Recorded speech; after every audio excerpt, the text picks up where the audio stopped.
ഓഫീസിലെ working pressure കാരണം overnight work ചെയ്യുന്നവരാണെന്ന്. എന്നാൽ ഈ ഒരു റിയൽ ലൈഫ് സ്റ്റോറി ആയാലോ? സോന എന്നൊരു പെൺകുട്ടി IT ഫീൽഡിൽ വർക്ക് ചെയ്യുകയായിരുന്നു. അവളുടെ പ്രോജക്ട് കംപ്ലീറ്റ് ആവാത്തതിന് കാരണം അവൾ അന്ന് ഓവർനൈറ്റ് വർക്ക് ചെയ്യുകയായിരുന്നു. അപ്പോൾ അവളുടെ മെയിലിലേക്ക് ഒരു മെസ്സേജ്, എന്തെങ്കിലും ഹെൽപ്പ് വേണോ സോന?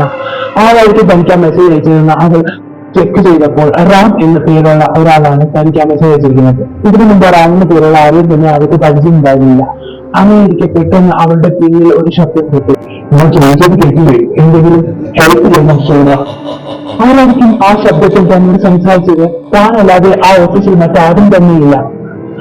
അവൾക്ക് ആ ഓഫീസിൽ ഇരിക്കുന്നത് പണ്ഡിതനാണെന്ന് മനസ്സിലായി. പെട്ടെന്ന് തന്നെ അവൾ അവളുടെ പ്രോജക്ട് പ്രാപിച്ചു നിർത്തിവെച്ച് വീട്ടിലേക്ക് മടങ്ങി. പിറ്റേന്ന് രാവിലെ അവൾ ഓഫീസിൽ വന്ന് തന്റെ HR ചോദിച്ചു, റാം എന്ന പേരുള്ള ആരെങ്കിലും അറിയാമോ സാർ? അറിയാമല്ലോ, ഇതിനു മുമ്പ് ഇന്ത്യ പോസ്റ്റിൽ വർക്ക് ചെയ്തിരുന്നവനാണ്.